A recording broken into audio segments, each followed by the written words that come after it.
Hoje, dia 20 de fevereiro de 2025, nós vamos conversar um pouquinho sobre a abordagem da avaliação, da, para, como aprendizagem, né? Falar um pouco de abordagens e conceitos, e vamos falar um pouquinho também sobre a avaliação e a implicação no que a gente chama de avaliação externa em larga escala.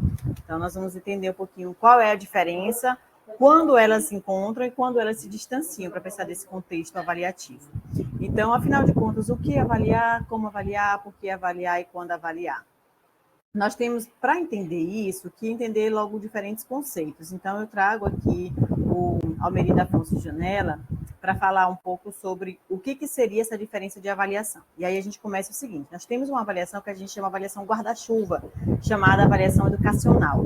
Essa avaliação, ela se organiza em níveis. Então, tem o nível institucional, avaliação de currículos, de programas, de projetos, de sistemas educativos, que é onde tem todos os sistemas de avaliação que ocorrem na educação básica, como Prova Brasil, como as provas que acontecem diretamente dentro de cada ano escolar, que é segundo, quinto, nono, do ensino fundamental e terceiro ano do ensino médio. Mas ainda tem também a avaliação de profissionais, de gestores, de professores, de demais profissionais, avaliação de políticas públicas, que é muito importante também, e a avaliação de aprendizagem, que é o que nos interessa muito. Mas a avaliação de aprendizagem, ela precisa avaliar os indícios de aprendizagem. Quando a gente fala que da avaliação observou-se o rendimento ou desempenho, não é avaliar, é examinar. E a gente vai falar um pouco sobre isso, porque no texto que a gente solicitou para que fosse lido, de Regina Casaúbs-Aidit, há uma diferença entre avaliar, testar e medir. Portanto, testar, medir e avaliar são diferentes. E nós vamos falar um pouquinho sobre isso. Na perspectiva do examinar, coisas que são importantes é pensar os indicadores, os rankings, as evidências de aprendizagem. Trabalhar com comparação é próprio da perspectiva examinatória. Focar na competição, nas competências e habilidades, são perspectivas examinatórias, que é o que a gente tenta combater numa perspectiva de avaliar para que a pessoa aprenda. Então, de forma assim, muito simplória, para dizer assim, a avaliação institucional é aquela que acontece para olhar se a instituição, e aí escola, universidade, né, institutos federais, se a instituição educacional está cumprindo seu papel. Inclusive as instituições das creches, por exemplo, e da pré-escola. A avaliação de currículos é olhar se o conjunto de componentes curriculares, a estrutura da matriz curricular, está coerente com o projeto político-pedagógico ou projeto de curso que estava sendo pensado para determinado curso ou escola. A avaliação de programas são grandes programas educacionais, e aí, por exemplo, programa de dinheiro direto na escola, programa do livro didático, programa da merenda escolar. Então, existe a avaliação específica para saber se está funcionando, se os recursos estão sendo bem alocados. Então, esse é um tipo de avaliação específica. A avaliação de projetos, elas acontecem tanto de forma local como mais nacional. De forma local é aquela que a gente já faz nas nossas escolas. Por exemplo, projeto do meio ambiente, projeto de sustentabilidade, projetos de leitura. Então, a gente faz avaliação para saber se esse projeto está sendo bem desenvolvido, se os e as estudantes estão sendo incluídos, se está acontecendo algum tipo de movimento em prol das aprendizagens também. Mas, principalmente, para saber se esse projeto está cumprindo a função ou o objetivo que estava sendo proposto. E tem projetos nacionais também, com projetos de leitura, tem projetos matematizando, projetos alfabetizando, então tem vários projetos também de cunho nacional. A avaliação de sistemas educativos são avaliações próprias, nacionais, específicas, que acontecem por meio de testes, olha lá. São testes anuais que acontecem para um conjunto ou um grupo de estudantes de componentes específicos, como língua portuguesa e matemática. Então, os sistemas nacionais hoje, existem dois grandes. Um é o Sistema Nacional da Alfabetização, o Sistema de Avaliação da Educação Básica, que acontece, portanto, da educação infantil até o ensino médio, mas existem as provas específicas para os anos escolares, que é segundo ano do ensino fundamental, quinto ano do ensino fundamental, nono ano do ensino fundamental e terceiro ano do ensino médio. Esses sistemas nacionais, antigamente, eram alimentados por provas chamadas de Prova Brasil. Hoje, essas provas são chamadas apenas de SAEB, Sistema de Avaliação da Educação Básica. Mas tem também um sistema nacional que é o SINAIS, que é o Sistema de Avaliação do Ensino Superior. Então, a prova específica dos SINAIS é chamada de ENAD. e o ENAD é muito importante para a formação de estudantes que estão nas licenciaturas, nas graduações, todos os tipos de cursos de graduação. E a gente vai falar sobre isso também porque é importante. E aí nós temos a avaliação de profissionais, e aí eu quero chamar a atenção numa coisa que é super importante. Quando falamos de avaliação de pessoas, é de profissionais. Mas no que a gente trabalha, não podemos dizer, vou avaliar o estudante. Não existe isso no que a gente está trabalhando. Nós não avaliamos o ou a estudante, nós avaliamos os processos que esses estudantes constroem de aprendizagem. Então, a gente vê os indícios, as pegadas, né, as pistas de aprendizagem que são deixadas pelo caminho, que a gente diz assim, ó, por essa atividade, ou por esse movimento, ou por essa fala, ou por essa explicação, ou por essa problematização, o estudante aprendeu, o estudante ainda precisa aprender. Mas quando a gente fala de avaliação de profissionais, a gente fala, por exemplo, sabe estágio probatório? Então, todos nós, quando conseguimos um emprego, nós passamos por um estágio probatório, que é um tempo de experiência em que nós somos avaliados pelo trabalho que desenvolvemos. E na escola, gestores, professores e demais profissionais que são da educação passam por esse estágio probatório de 3 anos. Se for instituições particulares, às vezes são de 3 meses ou de 1 ano, a depender. E aí a gente preenche vários documentos para dizer se a gente está avaliando se a gente está desenvolvendo o trabalho como deveríamos. Então, essa avaliação de profissionais é a avaliação de pessoas, mas é de profissionais da escola e tem a ver com o trabalho desenvolvido, não tem a ver com a aprendizagem específica. Temos também a avaliação de políticas públicas, e isso é muito importante, porque, por exemplo, as grandes políticas públicas do Brasil, elas tendem a ajudar na melhoria ou na qualidade da educação que o Brasil tem. Então, as políticas públicas, elas são, por exemplo, para aumentar as vagas, é política pública, para ampliar as vagas para todos os grupos, né, de etnias, por exemplo, é uma política pública. Mais dinheiro investido na instituição a partir de políticas públicas, né? Trabalhos que são feitos para manter o estudante na escola, o estudante ou o universitário, na escola, então, ou na instituição. São políticas públicas importantes que são sempre avaliadas para saber se elas estão funcionando, se estão cumprindo seu papel, se alcançou as metas. E aí é uma coisa super importante, porque quando a gente fala de avaliação de aprendizagem, não falamos em metas. Falamos em metas quando falamos de avaliação de programas, de projetos ou de instituição, ou de políticas públicas, tá? E a avaliação de aprendizagem, que é o que nos interessa. A avaliação de aprendizagem é o acompanhamento que se faz do processo de ensinar e aprender na relação de professor e estudante. Então, essa avaliação de aprendizagem, ela acontece porque a gente quer observar se o estudante, a estudante, aprendeu determinado tipo de conceito, conhecimento, conteúdo, temática que fomos trabalhando ao longo de um período. E aí, essa avaliação, ela não pode ser pontual, do tipo, avaliei e fulano sabe ou fulano não sabe. Não existe. Avaliei e os indícios mostram que fulano já aprendeu a partir do objetivo que foi determinado, do critério que foi acordado, ou ela ainda precisa aprender. E observem que eu estou falando em ainda, porque não existe em avaliação uma pessoa que não aprendeu. Existe que ainda não aprendeu determinada coisa. Tem que dizer o nome do que a pessoa não aprendeu, para a gente não generalizar. E quando a gente generaliza, a gente culmina no exame, que é dizer, aprendeu, não aprendeu, sabe, não sabe, está classificado ou não está classificado. Essa perspectiva é examinatória.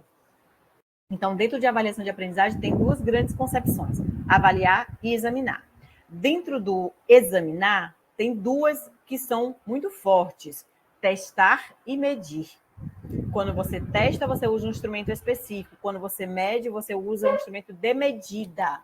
Então, esse instrumento de medida, ele serve para que a gente possa dar uma quantificação. Se quantifica, não é avaliar. Avaliar não cabe medida. Nós não podemos, em hipótese alguma, dizer que avaliei e fulano sabe tanto. Fulano sabe 80%. Não existe nada que possa aferir, medir, mensurar. Então, isso não é avaliar. Isso é examinar. Quando você examina, você diz que fulano sabe 10%, 20%, 30%, 80% ou 100%. Porque você examinou. Ele é pontual. Ela disse entre tudo e o nada. Não existe nenhum intermediário. Então, esse examinar, ele se traduz em indicadores. Trabalha com rankings, com evidências, com comparação, com competição, com competência, e busca os culpados, que é o que a gente chama de processo de accountability. Esse accountability, aqui embaixo, é prestação de contas ou responsabilização por causa de metas. Por exemplo, quem não aprendeu? Joãozinho. Por que Joãozinho não aprendeu? Porque a professora Rejane não ensinou. Então, quem é a culpada? A professora Regiane, que não fez com que Joãozinho aprendesse.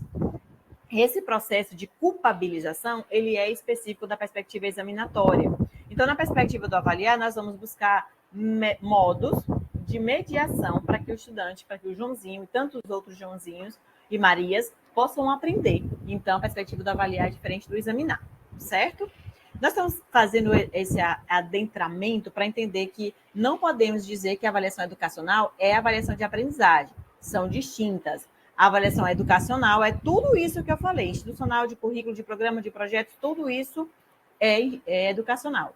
Então, dentro da educacional, que a gente pode chamar de a mãe, né, a grande área, dentro dela tem o que nos interessa, que é a avaliação de aprendizagem na perspectiva do avaliar. Mas, afinal de contas, o quê? Quem? Como? Por que avaliar? De que forma que essa avaliação acontece? Então, nós temos pressupostos pedagógicos, né? Que a avaliação é tradicional, ou técnica, ou crítica. Qual é a grande diferença? A avaliação tradicional é aquela que um professor ou professora define que um determinado instrumento, principalmente a prova, é que vai ser utilizado e que o resultado dela é o que vai mostrar que se você sabe ou não sabe. A avaliação técnica é aquela que você somente configura os instrumentos que você vai utilizar. E você nem muda eles, por exemplo, você segue uma mesma linha, ela é padronizada. E o que você quer nessa avaliação técnica é saber quantos estão aptos e quantos estão inaptos. Pronto. Já uma avaliação crítica é aquela em que você faz uma atividade avaliativa, faz ela diversificada. Uma hora é avaliação utilizando o instrumento como prova, outra hora é seminário, outra hora é uma redação, outra hora é uma apresentação artística, outra hora é uma mostra de cartazes, outra hora é uma organização de um debate, outra hora é um painel integrado, enfim. Você vai diversificando os instrumentos ou procedimentos avaliativos. E o resultado disso você traz para a discussão.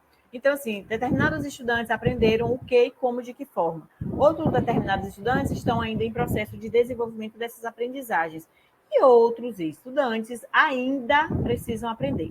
E observe que eu estou falando sempre em ainda. Por quê? Na perspectiva do avaliar, não existe quem não aprendeu. Existe quem ainda não aprendeu. E para a gente fazer uma avaliação, precisamos de um planejamento. Então, que planejamento é esse? Quem é que está envolvido? Então, aqui, o nosso contexto é licenciatura em educação indígena. Então, nós trabalhamos com as comunidades indígenas nesse componente curricular. O que nos interessa é pensar como vou propor uma forma de avaliar para que o professor ou a professora de estudantes indígenas possa trabalhar com instrumentos e procedimentos avaliativos que deem conta dessa realidade. Então, que estudantes são esses? Que tipo de escolas são? Para que sociedade nós queremos formar esses estudantes? Interessa para a gente ficar reprovando isso? Interessa para a gente fazer com que os estudantes aprendam. Então, o que a gente quer é fazer com que todas as pessoas que estejam trabalhando conosco, que elas possam aprender. Para isso, eu faço um planejamento. Nesse planejamento, é importante definir objetivos. Os objetivos de aprendizagem. Então, quando a gente fala de objetivos de aprendizagem, nós estamos falando de um contexto em que eu vou definir para aquele grupo de estudantes o que é mais importante aprender naquele momento. É ler, é escrever, é interpretar, é calcular, é relacionar, é registrar, é identificar, é contrastar, é descrever o que eu quero que determinados estudantes aprendam. E sobre o quê? Então, é descrever sobre as características das regiões brasileiras, é identificar quais são as funções que o nosso corpo humano tem para cada órgão. Então, o que a gente quer? Então, isso a gente define como objetivo geral. A partir desse objetivo geral, nós definimos, então, de que forma vamos trabalhar. Para isso, definimos instrumentos ou procedimentos avaliativos. Trabalhamos com fichas, com portfólios, com seminários, com provas, com uma infinidade de instrumentos e procedimentos avaliativos. Nós vamos, no nosso próximo encontro, a gente vai falar de cada um desses, mostrar a diferença e exemplificar, porque a gente precisa aprender a construir esses instrumentos ou procedimentos avaliativos para a sala de aula. E aí, o que eu tenho sempre defendido enquanto professora estudiosa da área de avaliação?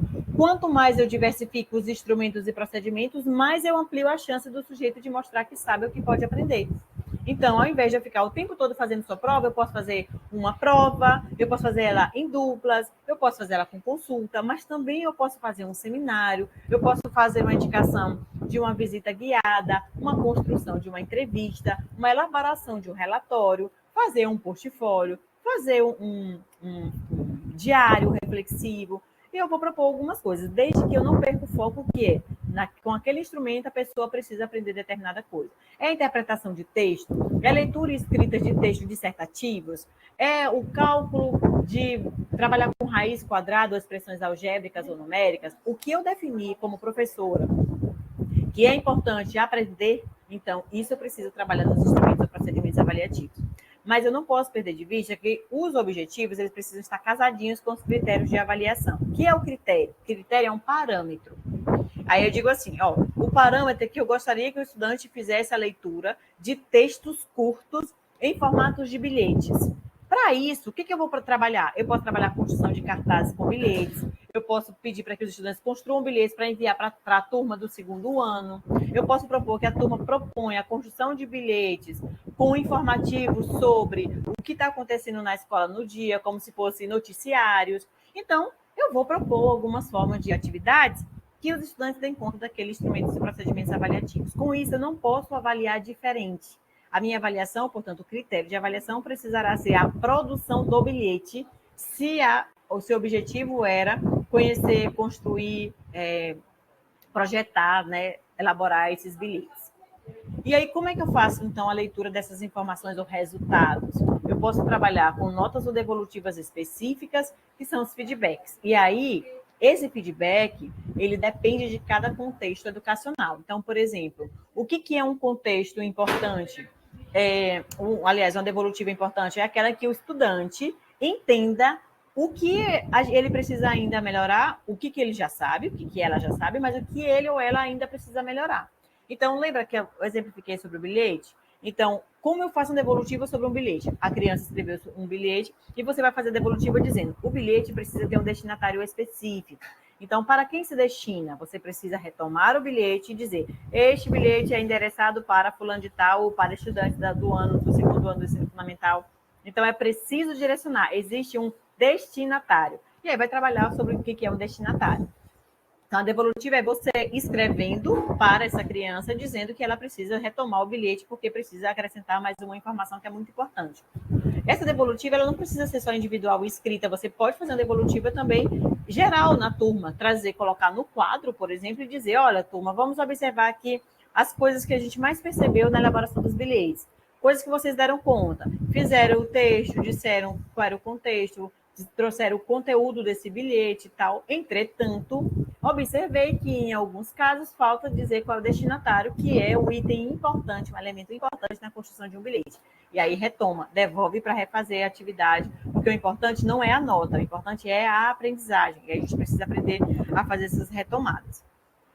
E isso a gente faz porque a avaliação ela cumpre algumas funções importantes e finalidades também.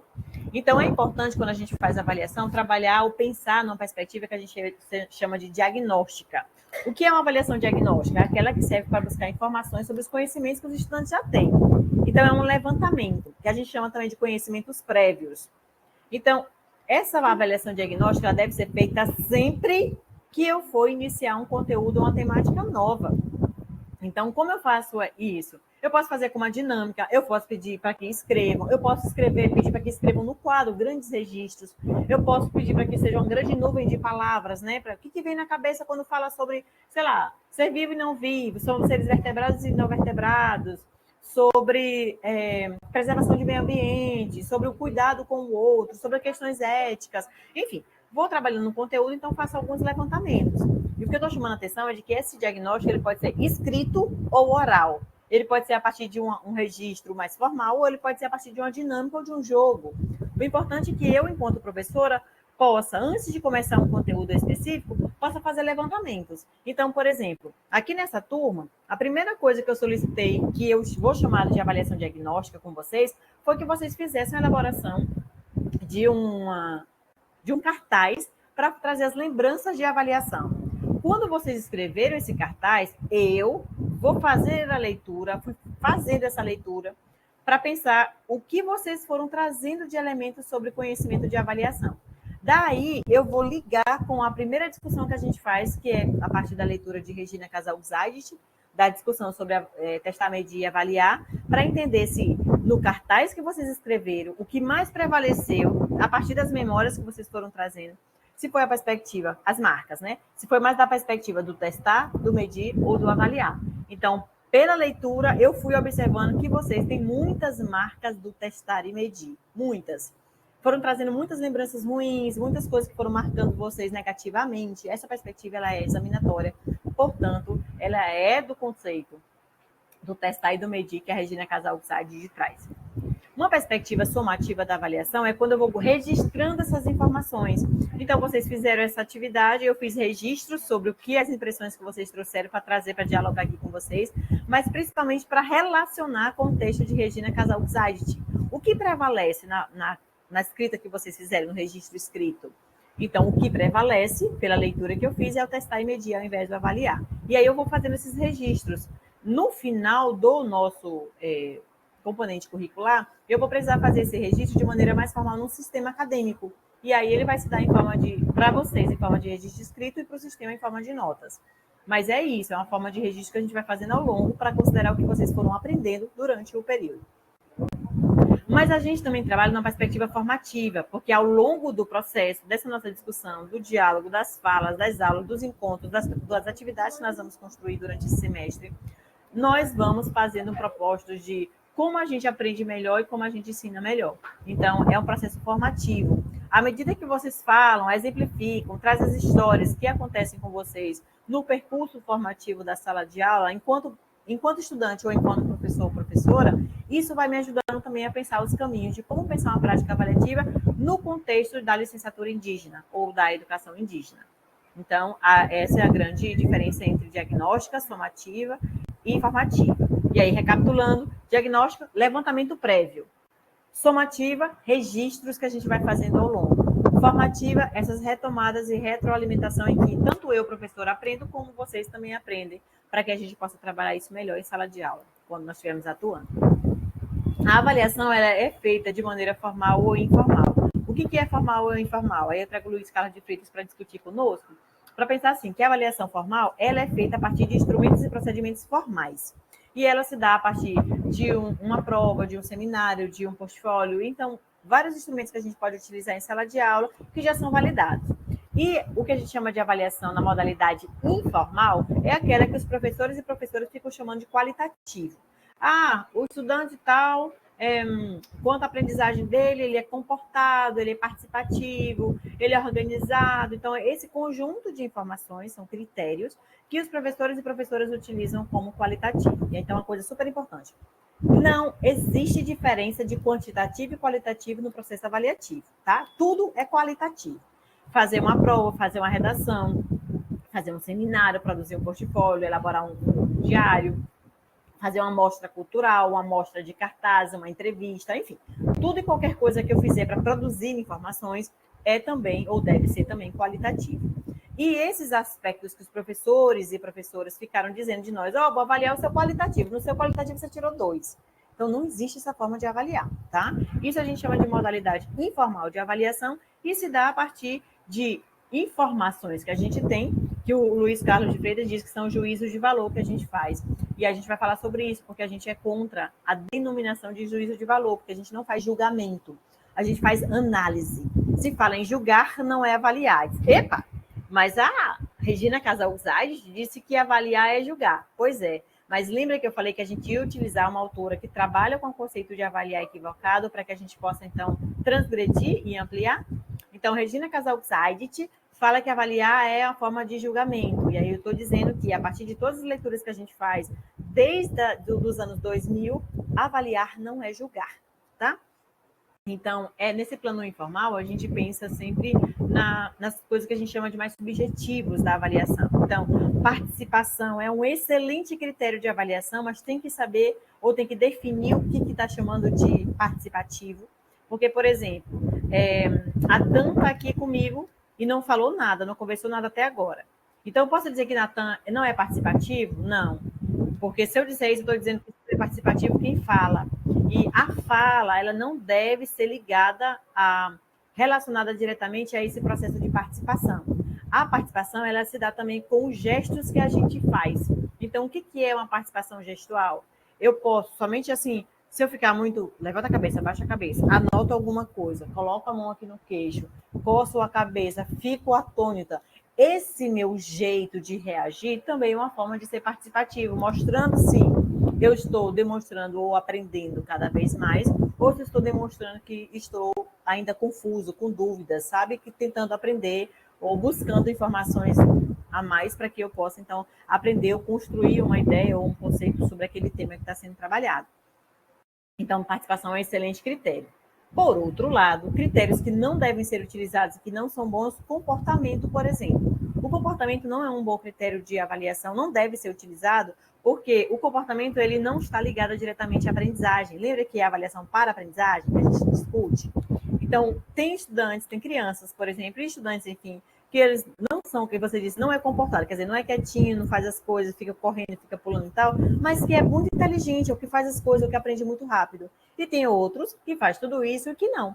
Então, não tem uma relação direta de aprendizagem. Por isso que não deve ser utilizado como critério de avaliação. E aí é uma coisa super danosa, porque a escola, ela tende a utilizar o comportamento como critério e ainda coloca no boletim escolar. Então, a gente está defendendo que não deve ter um critério de avaliação chamado comportamento, porque o comportamento não está ligado diretamente à aprendizagem. A participação está sim. A participação ela é fundamental para o processo de aprendizagem. E essa participação ela está muito mais envolvida com os indícios que eu vou mostrando de maior ou menor aproximação com o conteúdo ou temática que está sendo trabalhada, que ela pode se dar somente com gestos, não precisa ser com palavras, com a oralidade. Mas tem outros critérios também que são importantes, que são fundamentais. Por exemplo, assiduidade é algo muito importante no processo avaliativo, porque a assiduidade quer dizer acompanhamento, eu estar aqui na inteireza. E outro critério, por outro lado, tem outro critério que tem sido muito utilizado, que não deve ser utilizado como critério de avaliação, que é a criatividade. E aí eu faço uma pontuação assim, muito específica para dizer o seguinte: por que criatividade não deve ser um critério? Porque qual é o parâmetro para criativo? Criatividade é muito subjetivo, é muito delicado. E às vezes pode estar ligado à beleza. E aí, o que é belo para você e o que é belo para mim? Então, a gente perde um parâmetro para pensar o que é essa beleza. Então, criatividade não deve ser utilizada porque é muito subjetivo, porque pode seguir um padrão de beleza que ele não é consensual, nem todas as pessoas concordam, e o critério ele não pode dar margem para múltiplas interpretações. O critério precisa ser objetivo e específico para que a gente avalie determinada aprendizagem. Inclusive, tem que ser vinculado sempre à aprendizagem do sujeito. Certo? Modalidade formal e informal é isso. Modalidade formal, recapitulando, todos os instrumentos e procedimentos avaliativos que já são utilizados na escola, na instituição. Modalidade informal, todos os critérios que são vinculados a uma certa forma de ser ou estar. Então, a participação, a organização, a assiduidade, a entrega nos prazos, o trabalho em equipe, a articulação. Então, são coisas importantes, ou elementos importantes que podem se tornar critérios de avaliação em uma atividade avaliativa. Tá? E, afinal de contas, o que isso tudo tem a ver com avaliar? E aí eu trouxe, eu pedi para que vocês, para que a gente falasse um pouco sobre o que é avaliar a partir da Regina Casal-Upside. E aí eu vou conversar com vocês sobre isso, para retomar o que a gente explicou agora. Maurício, você levantou a mão, por favor? Levantei sim, professora. É porque eu levantei a mão porque não vai dar para mim ficar na aula, não, porque eu vou dar aula agora. Eu estou gravando. Tá gravando? Eu estou gravando para disponibilizar. E aí, o que é testar, medir, avaliar, para a gente discutir, entender o que isso tem a ver com a nossa discussão do cartaz, mas também do que a gente tem pela frente, que é para fazer as atividades avaliativas. Eu vou ampliar um pouco mais, que eu acho que vai ficar melhor para todo mundo no vídeo. Vocês receberam o texto, já leram, que eu sei que já leram, né? Porque já faz dias, então já leram. E aí, o que a Regina Casaux diz sobre testar, medir e avaliar? A Regina Casaux, ela é muito, mas muito esperta para dizer o que é testar e medir. Ela fala muito direitinho, melhor do que qualquer autor, qual é a diferença de cada um deles, testar e medir. Mas ela não dá conta de dizer o que é avaliar. O que ela diz que é avaliar está errado, está equivocado. Então, a gente vai ver o que é testar, o que é medir, o que é avaliar na concepção dessa autora. Aí você diz, professora, se ela está equivocada, por que você trouxe?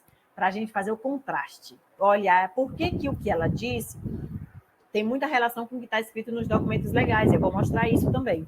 E mostrar como que essa forma de pensar dessa autora, que tem relação direta com o que está nos documentos nacionais, também reverbera no que está em sala de aula.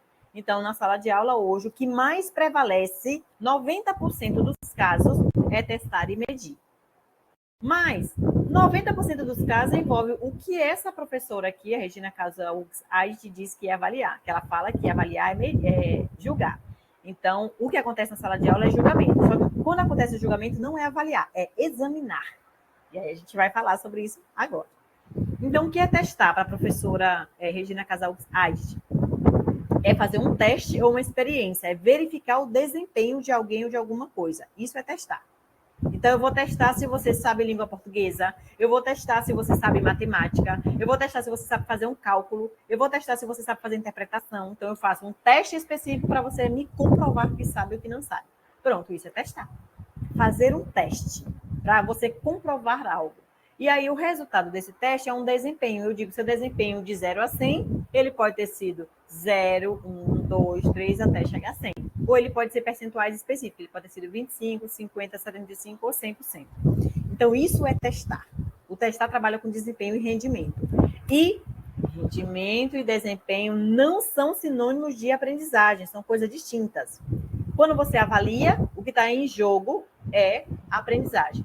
Quando você testa ou mede, o que está em jogo é o rendimento e o desempenho.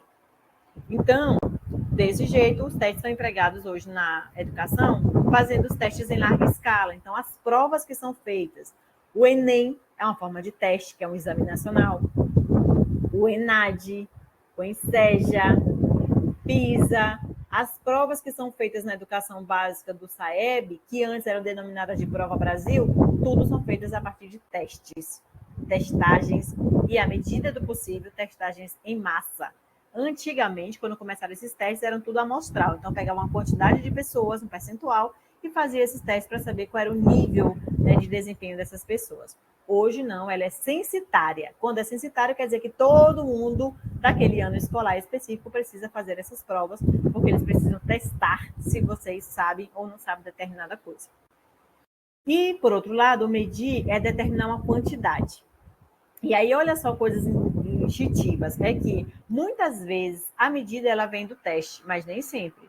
Tem professores que fazem uma prova, que não é um teste, faz um seminário, que não é um teste, faz uma redação, que não é um teste, mas no final das contas elas medem.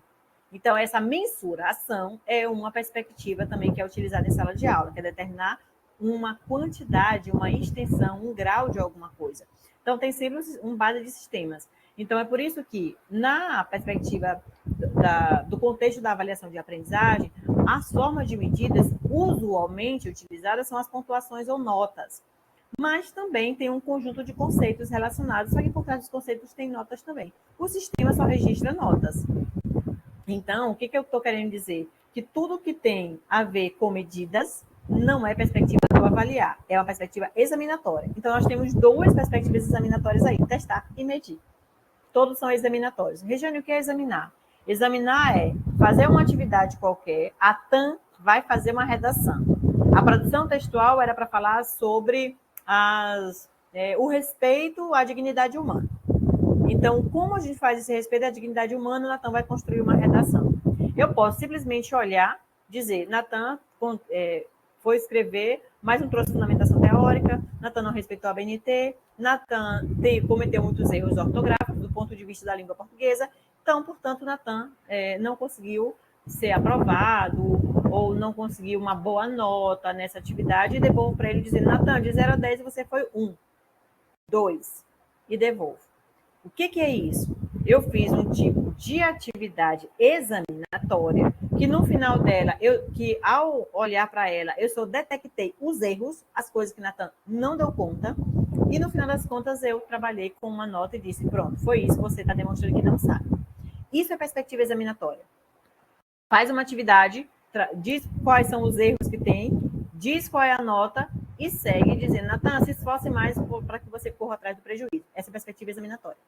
Qual é a diferença, então, do avaliar? Natan fez a mesma redação, falando sobre a dignidade humana, e aí eu faço análise dizendo, Natan, conseguiu fazer um movimento em que ele vai trazer a importância desse respeito mútuo da construção da dignidade cidadã. Entretanto, Natan ainda precisa retomar alguns pontos, como precisa ter cuidado com a BNT no que diz respeito às citações. Olha só, eu vou dizendo exatamente o que precisa ser feito. Então, tem que olhar a BNT em relação às citações.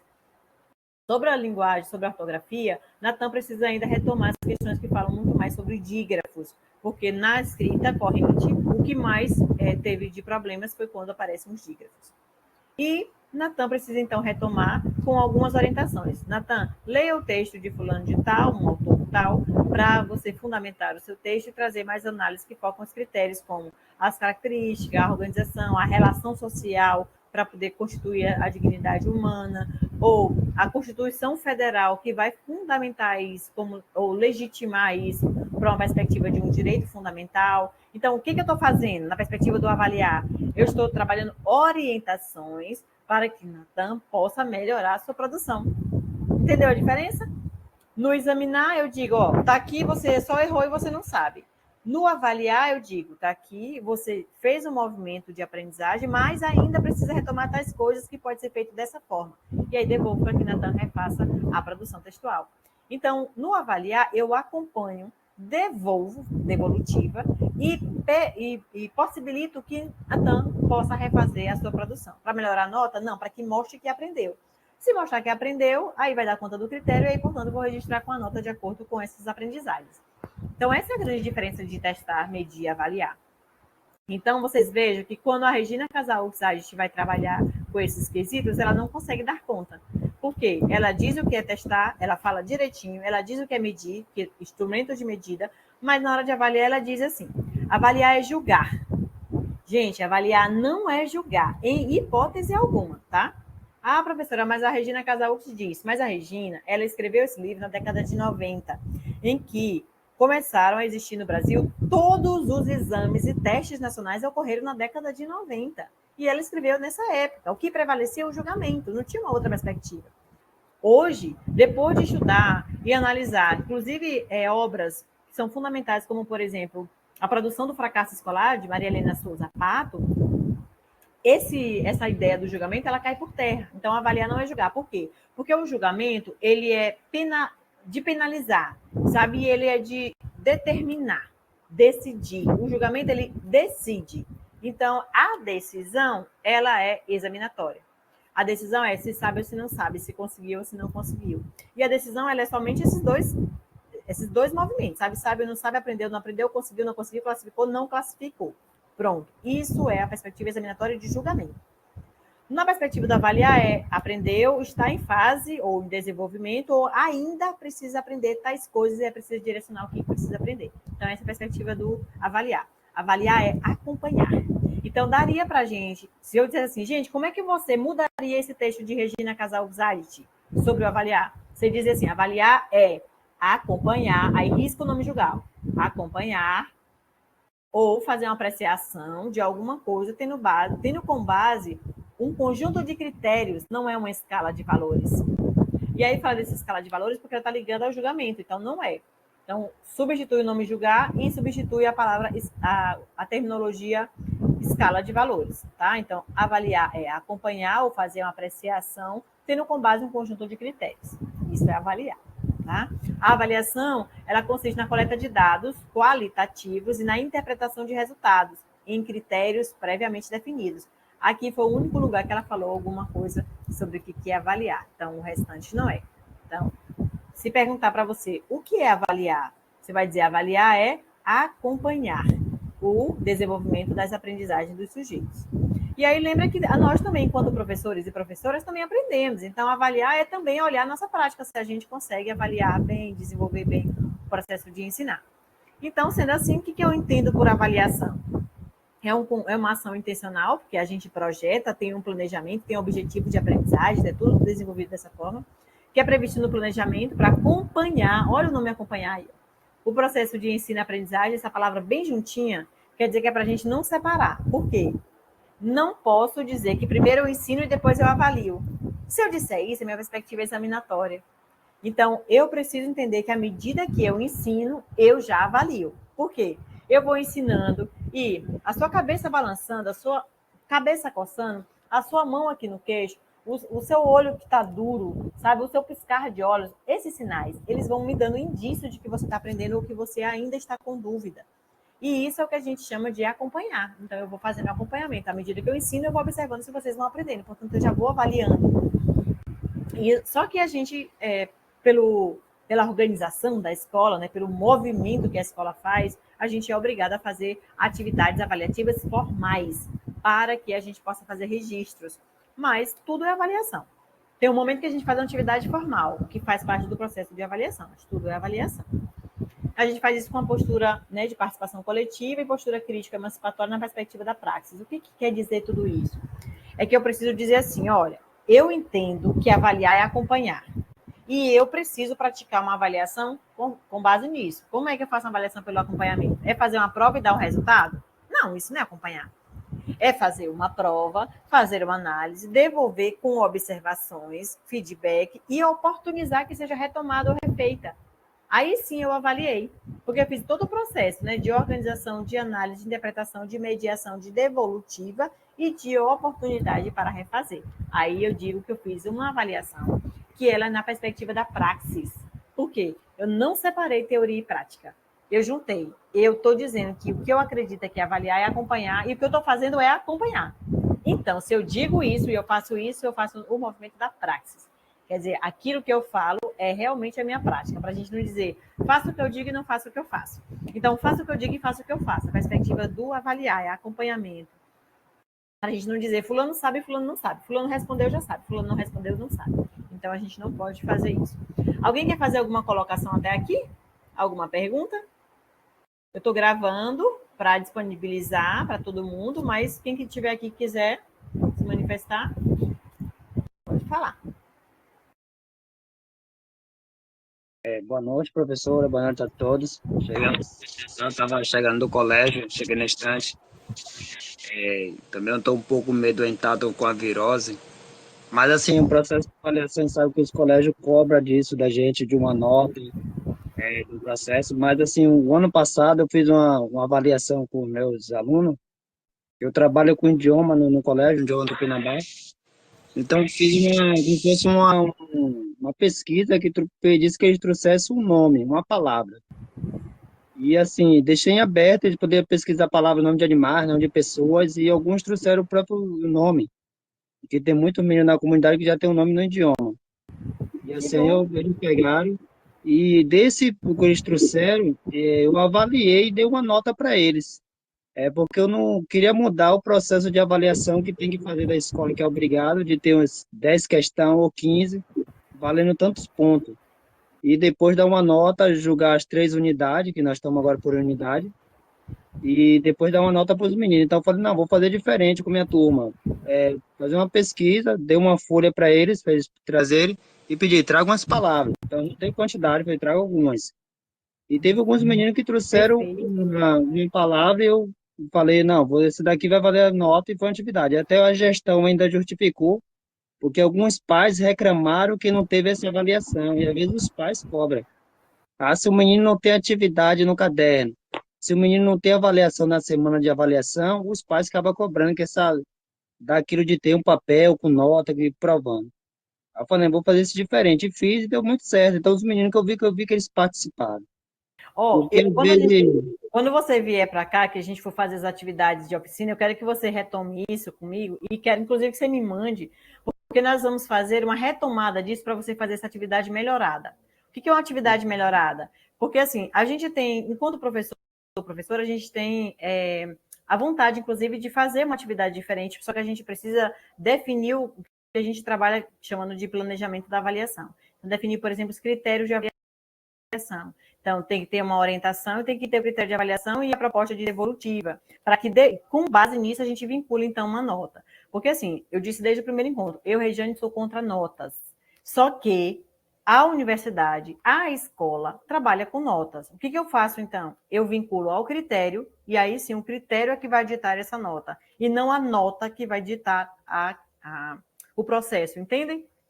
Então, a gente vai retomar isso para mostrar que tem exemplos. Por quê? O que eu vou mostrar para vocês agora é a contramão de tudo isso. Vocês viram o que é testar, medir e avaliar. E aí, o que a gente vai perceber é como que o testar e o medir invadiu a sala de aula e sufocou o avaliar. Então, quando o Atan trouxe essa exemplificação aí, que eu achei ótima, de pensar assim, a escola quer determinar que tem que ser uma prova com 10 ou 15 questões para que os meninos resolvam, porque tem que ter uma forma de registro. E aí, assim, a gente pode fazer uma forma de registro que não seja essa. Mas se a escola nos obrigar a fazer somente essa, a gente tem como também mudar o formato. Inclusive, por exemplo, posso até manter a prova de 10 questões, mas ela vai ser em dupla. Eu posso até manter a prova de 10 questões, mas cada uma das questões ela vai ser um formato diferenciado. A gente vai aprender isso nos componentes curricular, que é diversificar os itens. E em todos eles tem que ter critério de avaliação. Então, a gente vai mostrar alguns exemplos, mantendo o instrumento, diversificando o instrumento, ou diversificando os instrumentos ao longo do semestre letivo ou do ano letivo. A gente vai mostrar essa diferença. Porque o que nos importa saber é que nós temos que dar conta de uma realidade. E essa realidade é marcada pela perspectiva do avaliar e do examinar. E aí, vou mostrar para vocês agora o que isso acontece nos exames nacionais. Então, por exemplo, a perspectiva do avaliar, ela está muito presente nos documentos legais e nos exames nacionais. Eu vou mostrar somente o da LDB. Então, o que prevalece na LDB? A perspectiva examinatória. O testar e o medir está impregnado na Lei de Diretrizes e Bases da Educação Nacional. Nós temos uma lei nacional, que é da educação nacional, então, independente do que seja, da modalidade ou do formato, independente, nós somos submissos a uma lei, que é a Lei de Diretrizes e Bases da Educação. Essa Lei de Diretrizes e Bases da Educação, ela preconiza algumas coisas que têm, de alguma forma, um reflexo no que a gente chama de atividades avaliativas de sala de aula, e que vem dos exames nacionais. Então, nós vamos mostrar o que é isso. Então, na LDB, nós temos uma perspectiva de avaliação desses documentos, que é a examinatória, que eu já antecipei. E aí, o que acontece? Essa lei, ela foi a primeira que foi registrada no Brasil, é de 1961, é a 4.024. Depois disso, 10 anos depois, teve uma lei de reforma. Não foi uma segunda LDB, não. Uma lei de reforma, que é a Lei 5.692 de 1971. E temos a atual, que a gente chama de lei, que é a mais atualizada, é a Lei 9.394 de 96. Então, a LDB atual é essa de 96. O que me importa que vocês olhem? Essa lei ela tem 92 artigos. Nós não vamos olhar todos os artigos, para isso teve um componente curricular específico, que foi a Organização da Educação Brasileira. A organização tinha que ter tratado dessa lei da LDB. Para nós importa apenas falar sobre qual é a diferença. A diferença de testar, medir e avaliar dentro da lei. Na lei 4.024, e aí observe uma coisa, não sei se para vocês fica nítido, mas isso que eu marquei aqui é lilás. Lilás é a cor que eu demarco para mostrar com que eu não concordo. Então, é a cor da negação. A vida inteira, utilizar a cor vermelha para demarcar o que não deu certo, o que não sabe, né, o fracasso. Eu demarco com lilás, porque lilás é uma cor fúnebre. Então, olha só o que apareceu no artigo 39 da Lei 4.024 de 61. A avaliação é a apuração do rendimento escolar. Veja, gente, avaliar não é apurar rendimento. Duas palavras erradas, tá? Para o avaliar. Apurar, porque a apuração ela tem a ver com a medida. A gente vai apurar a partir de uma medida, sabe? Então, não é avaliar. E rendimento é o resultado da medida. Rendimento e desempenho é resultado da medida, portanto, não é avaliar. O que eu estou querendo dizer? Que desde 1961, no Brasil, desde a primeira lei de diretrizes e bases, o que prevalecia de ideia de avaliação era examinatória, a perspectiva da medida, tá? Do medir, do mensurar. 10 anos depois, fizeram uma reforma, e aí mudaram, então, a apuração do rendimento por avaliação é a verificação do rendimento escolar. E aí não é de novo. Toda vez que falam em verificar, é isso aqui, ó, é constatar. Se eu disser assim, vou verificar se você aprendeu, eu quero constatar, comprovar. E essa é a perspectiva examinatória. Gente, ninguém consegue comprovar o que você sabe. Ninguém. Não existe nenhum instrumento, nenhum procedimento de avaliação que diga assim, com certeza Eduardo sabe disso. Com certeza Herbert sabe disso. Com certeza Josélia já sabe. Com certeza absoluta que Lorena já sabe. Não existe isso, gente. Todo e qualquer instrumento avaliativo ele vai dar indícios. São indícios de que você já aprendeu determinado conteúdo ou que você ainda precisa retomar determinado conteúdo. Então, não existe verificação como avaliação. Só que tem um problema. Quando a lei reformulou, na década de 1996, permaneceu, então, a verificação do rendimento escolar como perspectiva de avaliação. Mas por que permaneceu? Porque o próprio inciso 5º, o artigo 24, inciso 5º da Lei de Diretrizes e Bases da Educação, está dizendo que o rendimento, a verificação do rendimento escolar será feita na escola, porque esse rendimento ele precisa demonstrar uma certa lógica com os exames nacionais. Tipo assim, se os estudantes fazem um tipo de avaliação na escola e nos exames nacionais se saem bem na escola e mal nos exames, ou então bem nos exames e mal na escola, existe um descompasso. Então, esse rendimento escolar é para dar esse tom, essa ideia de que é preciso ter uma coerência, uma coesão com os exames nacionais. E aí, o que eu estou chamando a atenção é de que não podemos fazer isso, sabe? Nós não podemos avaliar para ver o rendimento do estudante, porque o rendimento não é uma perspectiva avaliativa. Mas a avaliação pode sim, deve ser contínua, cumulativa, não do desempenho do estudante, mas da aprendizagem. Veja que está em lilás. O que está em lilás é para substituir. Então, é a avaliação contínua e cumulativa da aprendizagem do estudante ou da estudante sobre os aspectos qualitativos, né? E não falar de quantitativos. Não precisava na lei ter o quantitativo, porque o quantitativo confunde, porque o professor acha que tem que colocar a nota por conta desse quantitativo. Então, não é. Então, e outra coisa, a lei também diz que todo esse acompanhamento do estudante, né, esse processo, deve se dar durante o período letivo e não das provas finais. E aí a lei demarca que tem que ter prova final. E aí eu vou dizer uma coisa para vocês muito séria. Se nós fizermos uma avaliação como acompanhamento, quer dizer, o estudante faz uma atividade, eu devolvo com orientações e possibilito que esse estudante faça de novo para aprender, então eu não vou precisar de provas, de reteste, que o professor pode chamar também, e nem também de atividade de provas finais. Então, eu não vou precisar fazer isso. Se eu faço o acompanhamento para que o estudante aprenda. Então, não vou precisar ficar retomando e fazendo provas finais, não. E essa é que é a ideia que a gente consiga fazer. Mas, de uma forma muito pontual. A LDB fala nos artigos sobre avaliação. E todos os artigos que falam da avaliação da educação infantil, no ensino fundamental, no ensino médio e no ensino superior, a única que tem uma ideia coerente de avaliação é na educação infantil. Olha o que diz, artigo 31 da LDB. A avaliação mediante acompanhamento e registro do desenvolvimento das crianças, está vendo que não fala de desempenho, nem de rendimento? É desenvolvimento das crianças, sem objetivo de promoção nem mesmo para o ensino fundamental. Ou seja, na educação infantil não existe, eu vou reprovar essa criança, ela não pode ir para o primeiro ano do ensino fundamental. Não existe. A lei está dizendo, sem o objetivo de promoção ou progressão. A criança tem 6 anos de idade, ela precisa fazer o primeiro ano do ensino fundamental. A partir do primeiro ano é que ela vai passar por processos mais formais e que a progressão e a promoção vão existir. Então, a partir do artigo 32 fala da avaliação como a progressão das aprendizagens. O artigo 35 vai falar sobre a avaliação no ensino médio, e aí vai trazer a projeção da BNCC, que fala de padrões de desempenho esperados. Que padrões de desempenho esperados são esses para o ensino médio? Aqueles que estão sendo solicitados nos exames nacionais, principalmente no Enem, que tem uma matriz de referência que os estudantes precisam dar conta, com habilidades e competências específicas. Que perspectiva é essa mesmo? Ouviu o quê? Examinatória. Isso mesmo. Essa é a perspectiva que é defendida na LDB. E artigo 47, que é sobre o ensino superior, que é a nossa realidade. Os estudantes com extraordinário aproveitamento pode ser demonstrado a partir de estudos ou meio de provas, como por uma banca examinadora. Então, o que ele está dizendo aqui?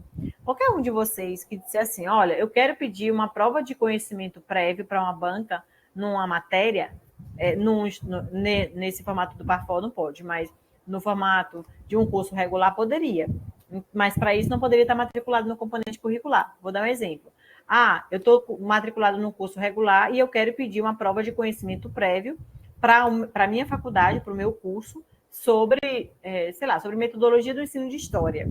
Aí vocês poderiam, desde que ninguém a pessoa que vai pedir não tivesse se matriculado em nenhum momento.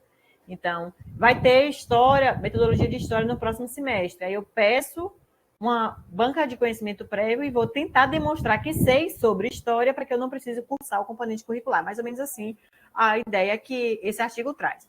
que é horroroso, porque é uma perspectiva do supletivo, que você ia lá, se matriculava, depois ia fazer uma prova e pronto, e me dizia que já sabia tudo, e ganhava um diploma. Então, é uma perspectiva horrorosa e examinatória, porque ela trabalha com testes. Ela vai testar se você sabe.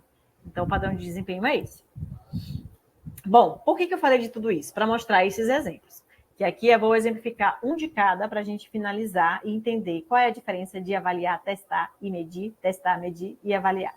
Então, veja, essa aqui é uma atividade que foi feita para o terceiro ano do ensino fundamental. Hoje, a prova que é feita, essa prova era feita no final do terceiro ano do ensino fundamental para crianças em processo de alfabetização. E o nome da prova era chamado ANA, a Avaliação Nacional da Alfabetização, ANA. Esse nome ele não existe mais, tá? O nome agora é só SAEB, Sistema de Avaliação da Educação Básica. Aí, a prova ANA caiu por terra, virou SAEB, e essa prova não é mais feita no final do terceiro ano, mas no final do segundo ano do ensino fundamental. Essa prova é um teste específico anual que as escolas recebem de língua portuguesa e matemática para crianças que estão no final do segundo ano do ensino fundamental, no final do quinto ano, no final do nono ano e no final do terceiro ano do ensino médio. Então, são matérias, aliás, anos escolares específicos ou chaves, e que tem matéria específica que é a língua portuguesa e matemática. Então, vou trazer um exemplo para mostrar que é uma perspectiva examinatória e que não dá conta da realidade do contexto de sala de aula.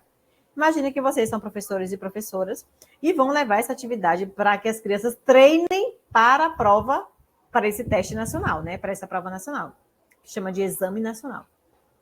E aí, o descritor ou critério de avaliação era a leitura de palavras com estrutura silábica não canônica. Gente, quem sabe o que é não canônico? O critério de avaliação deve ser para que a pessoa que está fazendo a prova entenda o que vai ser avaliado. Vocês acham mesmo que a criança de 8 anos de idade sabe o que é isso? Nem o professor, nem a professora. Como se não bastasse. Toda vez que vocês verem uma atividade que tem esse megafone, tá vendo essa fotinha aqui desse megafone, como se fosse coisa de falar aqui, ó, botar a boca no trombone, megafone. Quer dizer que a pessoa que está fazendo a prova não vê o que está escrito. Então, a criança de 8 anos está fazendo uma prova, que é um exame nacional, que a professora pegou e foi fazer na sala de aula para treinar essas crianças, para que elas possam responder bem essas provas. E aí, a professora lê, porque não tem na prova da criança. Na prova da criança tem o quê? Tem esse bingo e tem essas opções, A, B, C, D, com essas escritas. Isso a criança tem. Mas o que está escrito, que a gente chama de comando ou enunciado, não tem. Aí a professora diz assim, crianças, preste atenção, vou ler só uma vez, porque não pode ler mais de uma vez, que não preste atenção, não vai poder responder, eu já vou passar para a segunda questão. Faça um X no quadradinho que mostra o número que aparece na cartela do bingo. Gente, essa questão ela é muito difícil, ela é muito complexa para terceiro ano do ensino fundamental e ela é muito confusa. Primeiro, faça um X no quadradinho. Olha quantos quadrados tem o bingo, além dos quadrados que tem aqui ao redor das letras. E não diz, mostra o número que aparece na cartela do bingo. Se for aqui, A, B, C, D, não tem número. São palavras. É a forma da escrita por extenso. Então, para a criança, onde mostra o número que aparece no bingo? Não mostra. E o número que aparece no bingo, ele é um conjunto de números para o tempo que a criança precisa ver. Então, para saber se ela tem atenção. Então, entende? Essa atividade, como ela poderia ser mudada em sala de aula? O que seria mais útil da criança aprender, que seria muito importante? Associar o registro escrito algébrico do número com a sua forma de escrita por extenso. Isso é muito importante para a criança aprender, para nós aprendermos.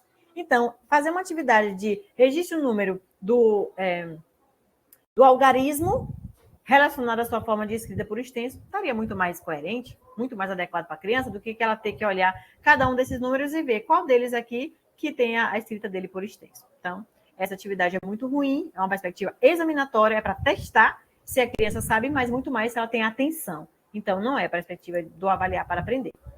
Olha esse outro.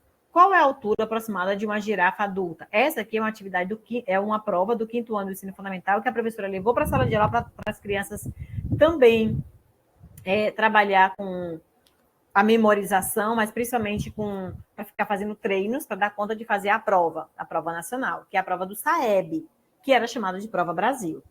Então, o que eu estou chamando a atenção? A professora ou o professor tem sido cada vez mais responsabilizada porque as crianças não têm aprendido. E aí, no auge do desespero, pega as provas que foram feitas, modelos de provas, e ficam treinando as crianças para elas saírem bem nas provas nacionais. Por que isso acontece, gente? Porque o resultado dessas provas nacionais é que vão fazer com que defina qual é a quantidade de dinheiro que a escola vai receber. Quanto maior o desempenho das crianças nessas provas, mais dinheiro a escola recebe.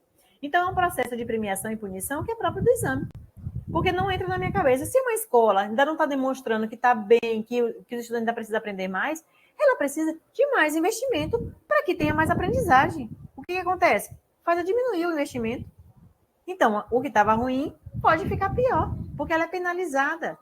Entendem? Entendem uma lógica que é ilógica? Se uma escola não está se desenvolvendo, ela precisa de investimento para que se desenvolva. Mas o que acontece é o contrário. Quando ela não está se desenvolvendo, diminui o investimento como uma forma de punição. E aí ela vai melhorar como? Então, não é essa a perspectiva que a gente quer para nossas escolas. Nós queremos que as crianças aprendam. Por que a gente quer que as crianças aprendam? Porque a escola precisa ser de qualidade, garantir uma aprendizagem, porque é um direito fundamental que está na Constituição.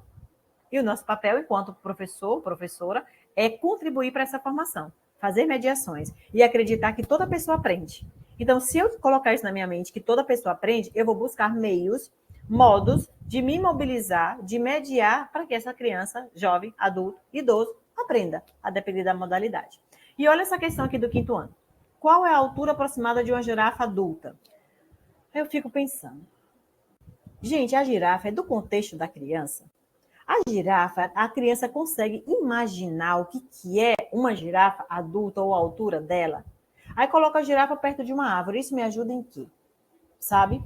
E aí a gente começa por aí, porque já que a gente pensa em questões contextualizadas, se eu quero trabalhar com medidas, o ideal seria a altura da porta da sala, sabe? O tamanho e o comprimento da mesa, o tamanho e o comprimento da sala, o tamanho e o comprimento do terreno ou de uma árvore que tem na porta da escola. Entendem?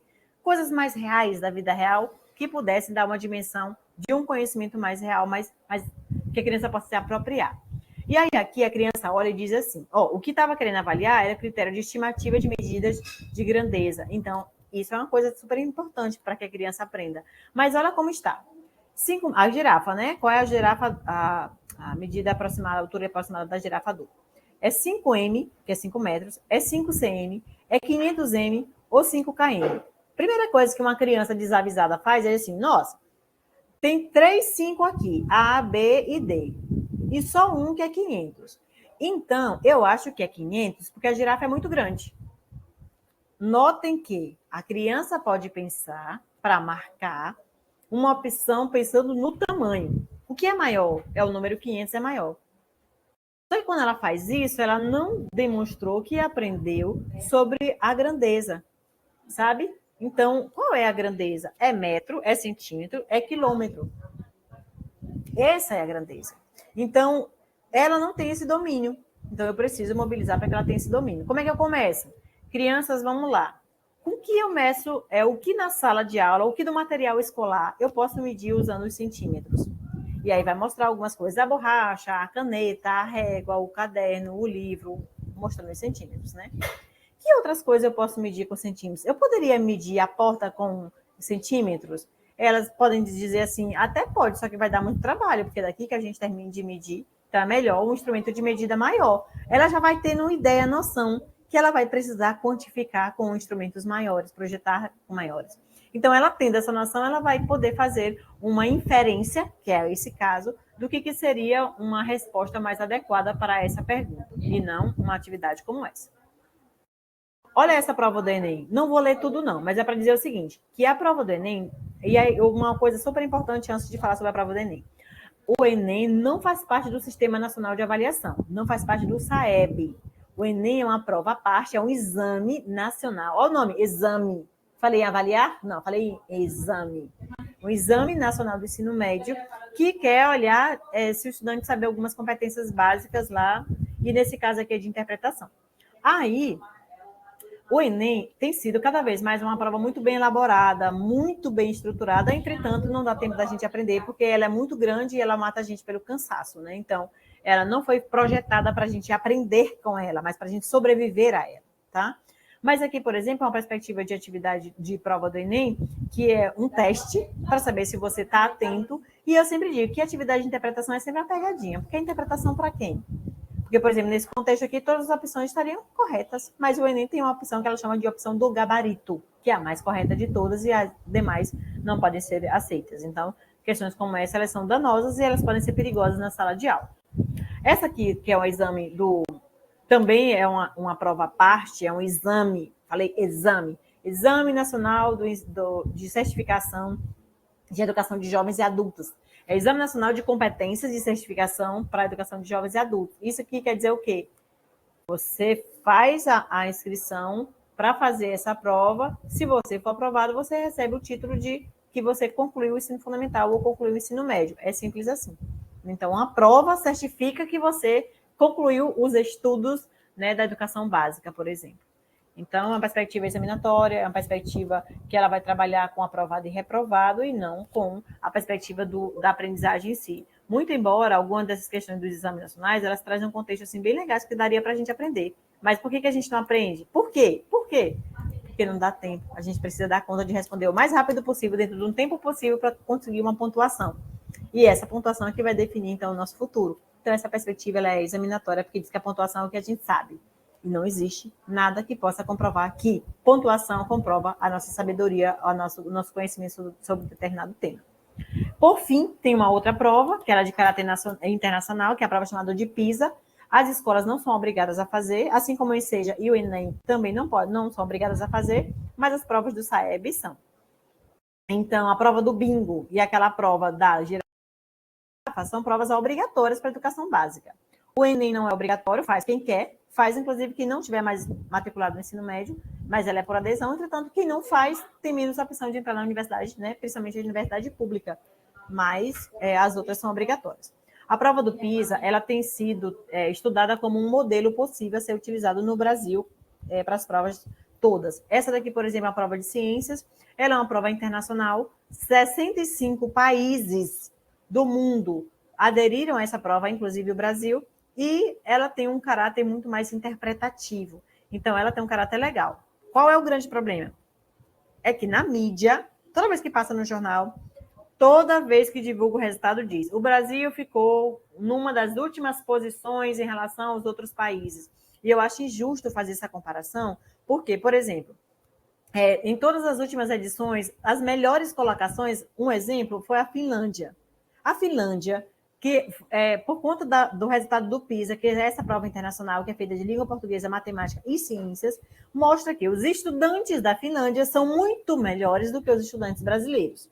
Muito melhores quanto? 60 vezes mais inteligentes, vamos dizer assim, como eles colocam na mídia. Aí eu digo, gente, alguém já viu o tamanho da Finlândia? Você sabe quantas Finlândias cabem dentro do Brasil? A Finlândia é pequena, tem um investimento altíssimo em educação. Os professores e professores são muito bem remunerados. Tem a valorização da educação. A educação é prioridade. As escolas têm tecnologia. O Brasil tem tudo isso? Não. Pois se não tem como comparar. A gente não pode, porque a comparação precisa de um padrão igual. O Brasil, a começar pelo tamanho, pela dimensão continental, não é igual a nenhum outro país, então ele não pode ser comparado. Simples assim. Agora, investe na formação de professores, investe na carreira docente, paga melhores professores, que aí eu duvido que essa realidade permaneça. Ela não vai permanecer, porque com professores muito melhores remunerados, com carreira, né, com essa valorização da carreira, a gente vai ter resultados bem diferentes. E que não é com bonificação, por exemplo, tá? Então, esses são modelos que eu quis trazer para mostrar um pouco para vocês, para mostrar o quanto que a gente ainda precisa mudar. E aí, para não dizer que eu não falei das cores, uma questão do ENAD. O ENAD é uma prova que faz parte do SINAIS, que é o Sistema de Avaliação da Educação Superior, e aí o ENAD é obrigatório para todo mundo que estiver concluindo os cursos. Então, mesmo os estudantes que estão com o curso, aliás, todos os estudantes que estiverem com o curso com 80% de conclusão são inscritos para fazer o ENAD. E aí, precisa ver se na resolução específica inclui, por exemplo, estudantes do Parfol, porque agora tem ENAD e licenciaturas também, tá? Então, tem que olhar se já existe ENAD específico para as turmas, por exemplo, de licenciatura indígena, para as turmas de licenciatura do campo, para as turmas de licenciatura quilombola. Então, é preciso saber se já estão incluídos nos novos editais do ENAD, mas são provas como essas daí, um exemplo que eu trouxe, né? Essa que é uma prova de múltipla escolha, que tem que escolher somente uma opção, é parecido com o formato do Enem, porque vai quantificar quantas questões você acertou e qual é o seu score, ou seu rendimento. Serve para quê? Para duas coisas, o ENAD. É para você se autoavaliar em torno dos conhecimentos produzidos durante o seu curso, e o outro é para que a instituição possa ser avaliada em termos de qualidade. Tipo assim, se vocês, Atan, Cleiton, Eduardo, Herbert, Leandro, Lorena, fizeram a prova do ENAD e se saíram muito bem, vão avaliar que o curso de licenciatura de Educação Indígena do PAFOR tem excelência. Então, além de vocês terem sido avaliados e se autoavaliar enquanto um desempenho específico nessa prova, porque aqui a gente fala de desempenho, porque são provas nacionais, tá? Então, esse desempenho vai reverberar também na qualidade do curso. Então, é um conjunto de notas que são aí associadas. Então, ENAD hoje é obrigatório e para os cursos regulares só se forma quem fizer ENAD. Por que eu fiz toda essa discussão? Para mostrar que é o seguinte, existem os exames nacionais, os professores e professoras têm utilizado modelos dos exames para fazer testagens na sala de aula e para mensurar se os estudantes e as estudantes estão aprendendo.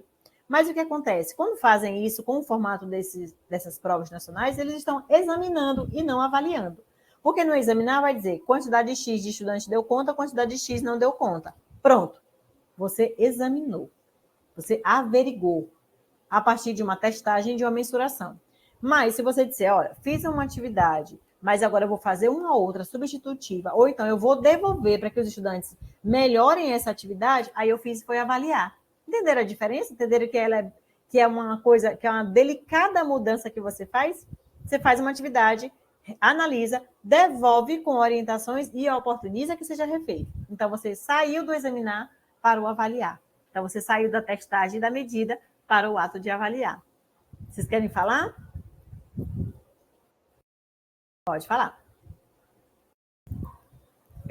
Professor, só falando desse contexto aí dos alunos dessas provas que acontece do SAEB, acontece também nas escolas indígenas e, assim, às vezes algumas perguntas com alguns alimentos, como apareceu o caso da girafa, também aparece na do leão, aqui algumas figurinhas, algumas frutas, que não tem nada a ver com o contexto dos alunos das comunidades.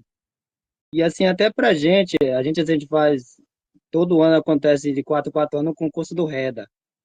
E até do concurso público, do concurso que teve para escolas indígenas, caiu uma pergunta relacionada ao idioma.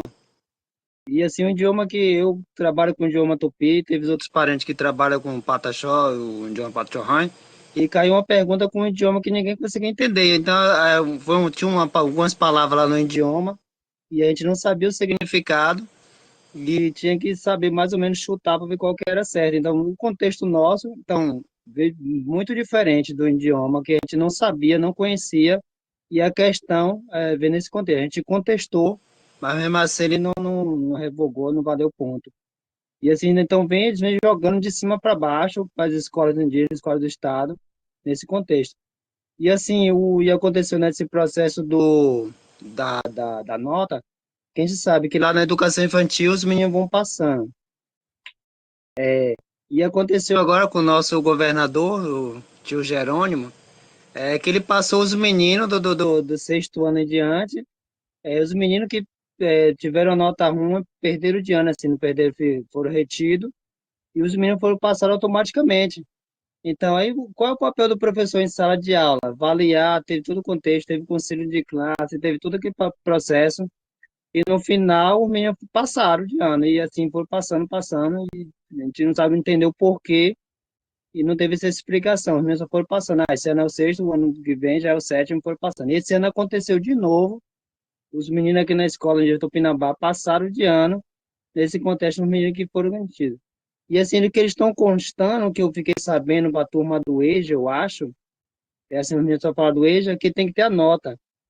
Se o menino entrar na escola e ficar lá quietinho, só dormindo o dia todo, a noite toda ou o dia, e mais parte não tiver presença, ele vai poder passar de ano mesmo não aprendendo nada, não participando do momento. Então, vai ser julgado só a nota. Então, o que ele aprendeu, como é que vai ser julgado isso? O Estado não está vendo isso, não está reconhecendo o papel do professor nesse processo de avaliar. Então, vai ter esse contexto diferente. E acontece também, como eu falei, também nos concursos, no concurso REDA, acontece esse processo de pergunta no concurso da escola indígena e nas provinhas que vem para as escolas escola do campo e as escolas indígenas também, nesse contexto. Eu vou pedir para vocês por e-mail para que vocês mandem esses modelos aí dessas provas do REDA, por exemplo, que vocês fizeram, tiverem acesso, mandar para mim, mas também esses modelos de atividade, tanto que vocês realizaram na escola, como que também, sei lá, os filhos de vocês, né, o pessoal da comunidade tem feito. Não me interessa saber o nome da escola, nem o nome do professor ou da professora. Eu quero pensar nas atividades, que no nosso próximo encontro eu já vou trazer essas atividades para mostrar a diferença, que eu mostrei hoje os exames nacionais, né? Mas mostrei que esses exames eles têm sido utilizados como forma de treino na escola e dizendo que isso está errado. Não é para pegar e treinar a criança. A gente pode, inclusive, deve mostrar que existe um exame nacional e que o formato é esse, mas treiná-las não.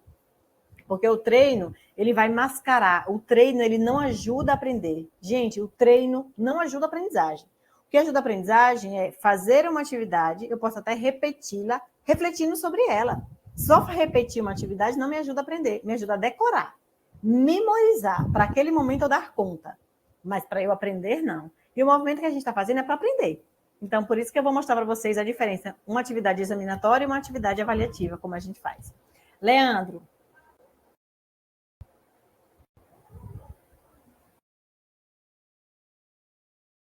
Alguém quer mais falar? Entenderam a proposta de hoje, da discussão? Atan, você entendeu? Oi, Leandro. Ouvir? Sim. Então, professora, ia tirar só uma dúvida e acabou que a senhora, na conversa aí com a Tan, só respondendo ele, já tirou a minha dúvida, né? Que era exatamente essa aí da decoreba, porque essas provas vêm para os nossos alunos aqui, como a Tan falou, a nossa escola é diferenciada e cai contexto e tem contextos muito diferentes, né? E então a educação escolar indígena, ela não baseia-se tanto no contexto nacional. Ela tem as suas especificidades, né? Tem as nossas especificidades que tanto dentro e fora da sala de aula a gente trabalha para que o aluno aprenda, né? E essas provas elas servem apenas como um decoreba, assim como a senhora falou, que o aluno não aprende. Ele só vai decorar aquilo ali ou não, né? Porque tem muitos alunos que eles chegam a não entender, né, esses assuntos nessas provas, né, nesses exames aí nacionais, onde serve apenas para esqueci aqui agora o nome, meu Deus, avaliar, né, para avaliar o aluno e avaliar também no contexto geral do país a aprendizagem. Só que esquece das especificidades das escolas indígenas. Mas a senhora tirou toda a minha dúvida aí nessa fala, por isso que eu abaixei até a mãozinha aqui, tirei. E vocês, né, vão ver muita diferença quando eu mostrar, porque qual é a diferença de uma atividade avaliativa e examinatória? Então, eu vou mostrar exemplos de atividades e mostrar, olha como ela fica sendo examinatória e olha se eu transformar ela para ser avaliativa. É esse movimento que a gente vai fazer na sala de aula. E aí, então, o que eu sempre peço dos professores e professoras? Não joga fora o que você faz. O que a gente precisa fazer é melhorar aquilo que você faz. Por isso que eu falei para a TAM, aquela proposta que você levou para os estudantes para trazer uma palavra e avaliar a partir do que trouxeram, ela está legal, mas ela vai ficar melhor ainda, porque precisa dizer qual é o critério de avaliação. Só trazer a palavra já mostrou aprendizagem? Ou eu preciso estabelecer um critério para dizer, olha, atender esse critério, portanto, aprenderam. Entendem? Porque, gente, não é só pedir uma atividade. Faça isso, faça aquilo, faz um cartaz, escolhe isso, mostra aquilo. Isso não é uma contextualização, não é um respeito a uma contextualização ligado a um objetivo de aprendizagem com critérios definidos. Por isso que a gente vai falar de planejamento de avaliação. Então, a partir desse encontro, a proposta que vocês façam para a nossa discussão no nosso próximo encontro é trazer os elementos sobre o planejamento educacional, planejamento escolar, aliás, que é o planejamento da avaliação, para eu mostrar como esse planejamento está diretamente vinculado às atividades avaliativas. Então, eu vou salvar essa aula, enviar para vocês todos e enviar a proposta dos nossos próximos encontros, que vai ser legal. Cleiton. Professora, boa noite. Está me ouvindo? Pode falar. Então, a outra aula eu não pude acompanhar, né? E essa eu também quase não consegui aqui tentando entrar. Perdão aí, né, pela outra aula não consegui. Assim, a gente que não é professor, porque a gente trabalha mais no administrativo. No caso, na outra, o que a gente podia estar trazendo, no caso, né, para estar apresentando para a senhora. A gente que não somos professor, que modelo de atividade a gente podia estar trazendo? Qualquer atividade que seja feita na sua comunidade por algum professor ou professora. E você tem filhos, você tem sobrinhos, você tem parentes aí que estejam na escola? A filha. Então, a atividade da filha já serve. Então. Aí, todo mundo que tem um primo, um afilhado, algum parente, alguma pessoa mais próxima que não estiver em sala de aula, manda atividade. O que eu vou pedir para vocês é que vocês sempre cubram o nome da escola e o nome do professor ou da professora, por questões éticas. E o nome do estudante também, não interessa. O que nos interessa é saber qual é a área do conhecimento, qual é o conteúdo que está sendo trabalhado, qual é o ano escolar. E aí a gente vai fazer análise em cima disso. E eu vou mostrar para vocês que análise é essa que a gente faz, para a gente poder fazer uma discussão mostrando como a gente transita do examinar para o avaliar. Essa é a nossa proposta. Que mesmo quem não está na sala de aula vai se identificar enquanto estudante, dizer, por isso que o professor tal fazia assim, era examinatório. Só que nós estamos aqui formando futuros professores e professoras, se vão atuar na sala de aula, depois vocês dirão. Mas esse curso é para formar professores. Nós estamos na licenciatura de Educação Indígena para formar futuros professores e professoras. Quem não quer ou quem não vai para a sala de aula decide depois, mas o curso é para isso. Então, a minha formação com vocês é para que vocês aprendam se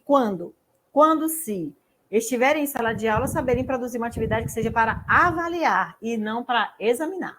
Essa é que é a proposta do componente curricular. Certo? Então, encerramos. Ou tem mais alguma dúvida? Encerramos? Vou desligar a gravação.